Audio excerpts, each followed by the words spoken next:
This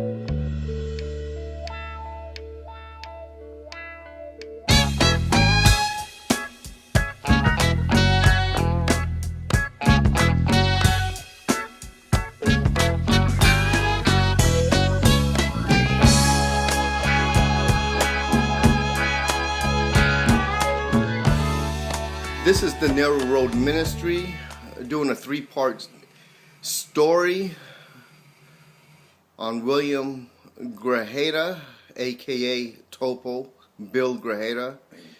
The first part of the story will be of Los Topos. The second part of the story will be of the First Amendment. And the third part of the story will be Christians from outer space, which all three he had a hand in creating. Good morning. Good morning. Buenos dias. As Marcos Gutierrez used to say in La Bronce, Channel 5, in the 60s.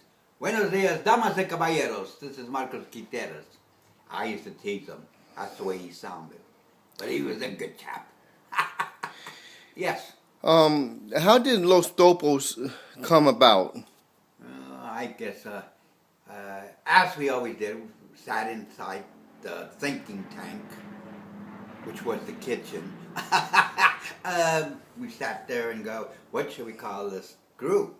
We're always saying things about the government. We're always exposing their tricks. Tricky Dicky, remember Nixon? And so we go, it has to be underground. And that's what we thought. Topo, underground mole. So that was a great name. I thought it was Los Topos. You and who? Barbara Melick. She was my partner and confidant. The poor dear, she's not with us anymore.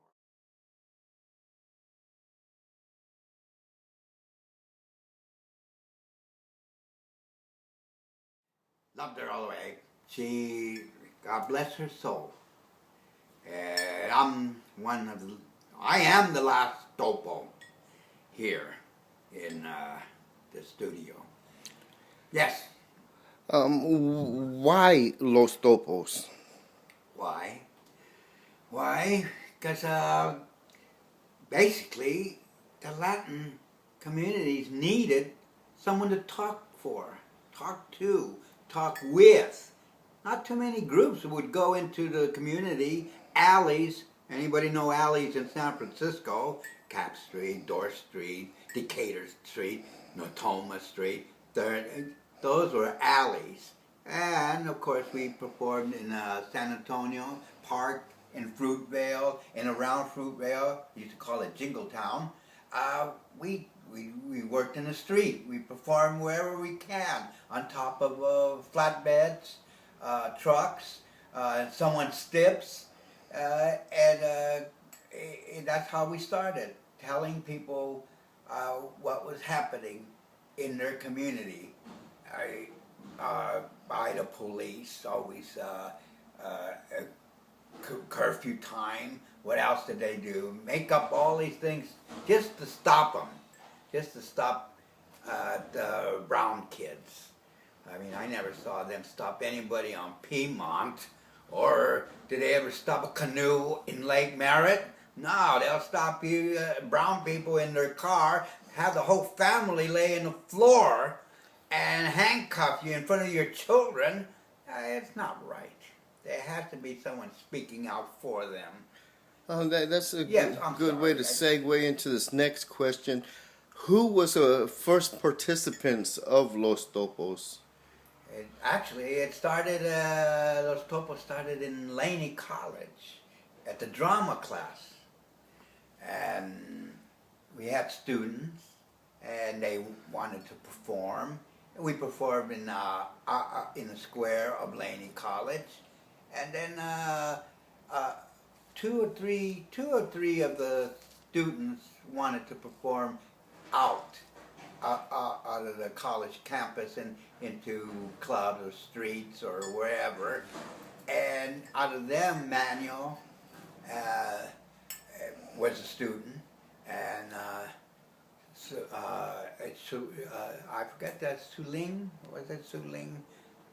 She was a student, but then we started to perform more often, and since they were students, they couldn't participate, so we got a nucleus of Los Topos that actually can rehearse every night and do a show every weekend.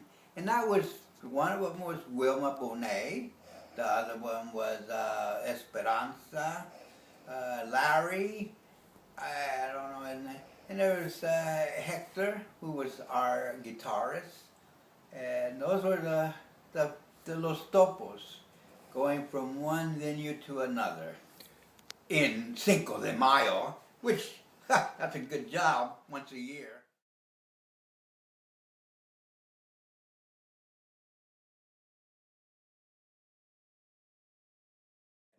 Wilma was the head honcho, and I'm Santa Claus, and she played again. She goes, we're singing, and we open up like that, and she goes, Santa Pancho Claus. I go, yes. She goes, can you sing that song you made up this morning? You know, I go, you right? You know, I didn't make no song up. And she goes, let's hear it. And that's how we played on stage. She is good. And I went, I gotta tell you the truth. And children, never do what I do. I lied. Our little helper wrote the song. And poor Esperanza's now, I go, show us the song that you showed me so I can sing it to Wilma. And that, everybody's falling over. Yeah, that was funny. Somehow we got out of that. But Wilma would play those games with me, and I would play the same. And that was the Marcos Gutierrez's idea. Pancho Claus instead of Santa Claus. Look, I am Los Topos. Sorry. But that's how I met Marcos Gutierrez, who at that time was, I believe it was Channel 5, Le Bronce. That was the name of the program, Bronce. And Marcos asked us if we can appear in the show. And that's what we did. I know we did 2 appearances. We could have done more. I can't remember. He was a good host. I always remember, and I used to tease him. He always start going, Buenos dias, damas y caballeros. Today we have in La Bronce, Los Topos. And he always, he was a gentleman. He was a gentleman. Excuse me, I've been drinking coffee for the last 2 months. It's become, but I only like one type of coffee, and that is Colombian coffee. That's why they are good farmers over there. Even if they don't have land, they just get and drink their coffee and start cutting the ground. And up the hill, down the hill, chop the trees down. They even move mules away so they can continue seeding the plants, I guess. But Colombian coffee is good coffee. Speaking of coffees, we were talking about Los Topos. Yes. Oh, yeah.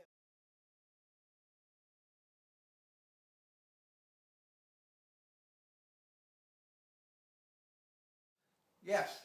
So it was going places. Where did you think you would ultimately end up? Well, basically, we didn't even know that, well, I didn't know. You actually get paid to do a show. We would hitchhike to our venues. We would get on a bus with our props to the venue to do the show. Finally, somebody said, we'll pay you to do a show here at this park, and I go, oh, get paid, and that's how it started. We got paid. We can do more things. Once a group gets paid, you can do more things. You can buy better props. You can get to your destination besides carrying all your props in the bus.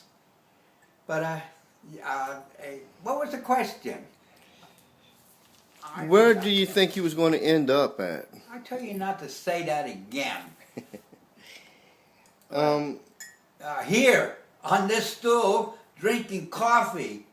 Does that make sense? No, no, no. Excuse me, I have to have my coffee. It sharpens the mind, you know. Coffee, yes. Especially Colombian coffee.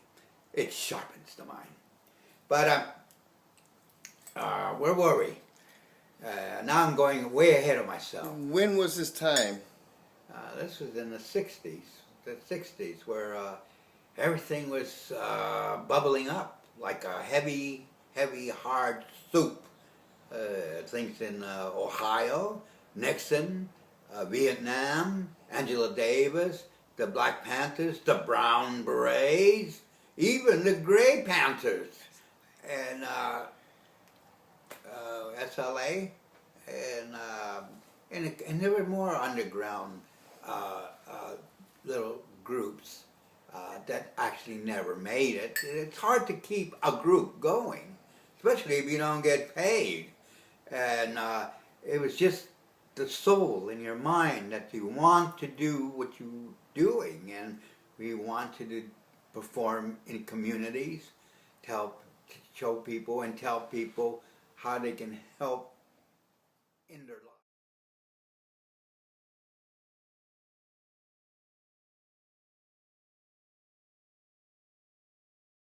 Making their life more easier. Nobody told these people in the 60s that you can ask for even welfare. They didn't know that they can ask for welfare, not to make it a career, but to help. That's what it was made for. So I see now it's become a career. There's been generations of welfare now, but at that time people didn't know about all these not games. Yeah, I guess games made by Big Brother. But speaking of the underground, yes, we're the underground group. There were more underground comic books, like the Zap comic books. How about Crumb? Robert Crumb, he was funny and said something. It was the years of exposing what the government was doing. Do you think that Yes. do you think that Los Topos made a difference? Yes, it made a difference. You know what? If you got one person to think in a crowd of 100, that was good. That was excellent. The best thing was that we matured by our own words, our own action, and by our own skids. We matured more. And that's what becomes of a group. Maturing together, you can do the shows much easier.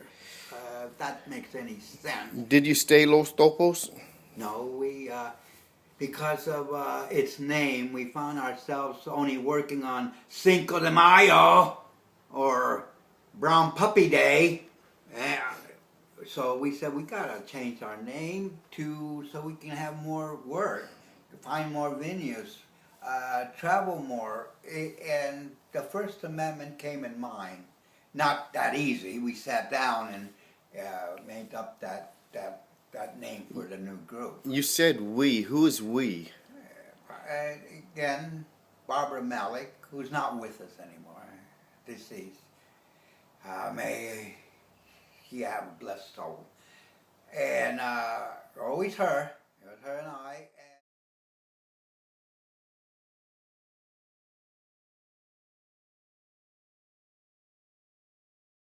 The First Amendment consisted of the 2 or 3 of the Los Topos and new ones.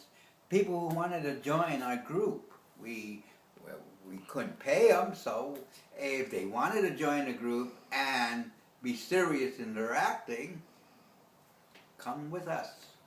We'll go together and perform on stage. and that was it. There was Larry again, and Los Topos, and Pechalina. Pechalina was the First Amendment, and Suki was the First Amendment, and Larry was the First Amendment. And those were the nucleus, the tight ones. There were other people who would join for only the summer. So, Yes. who actually created the First Amendment? Yeah. Those were the people in the First Amendment. Who created the First Amendment? It was always Barbara Malik, and myself. We were Los Topos. We were the First Amendment. Both of them the same. Yes. At one point. We're the directors and founders of the group. And that's how it stood. Many people had traveled through us, but it always a nucleus of 3 or 4 that was with the Topos, and that was good. We enjoyed our shows ourselves, and we learned. We were like a ham. Everything we did was together. We're together. That's how tight. When you do improvisations on stage, you got to be tight. You can't play the star, or you can't play narcissistic. You can't be A1. You have to be all of them. That's people picked that up. They knew we were together. From the First Amendment, where did you go? In where? In traveling, or you're talking about making up another group, or what were you? What do you want me to mean, Topo? Oh, well, as my therapist says, you're doing fine. Just stay on stage. No, the First Amendment traveled more. The First Amendment went to more shows. The First Amendment was known just as well as the Los Topos was known in Cinco de Mayo. And we went off to New York and performed there, and actually ended up having our own theater as the First Amendment comedy troupe. And that was, it was a long, long road. Now that we were in New York, we were with, we knew the people from the Bread and Puppet Theater. What was it, the Apple Circus with Paul. Paul was at the New York Apple Circus.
your mind.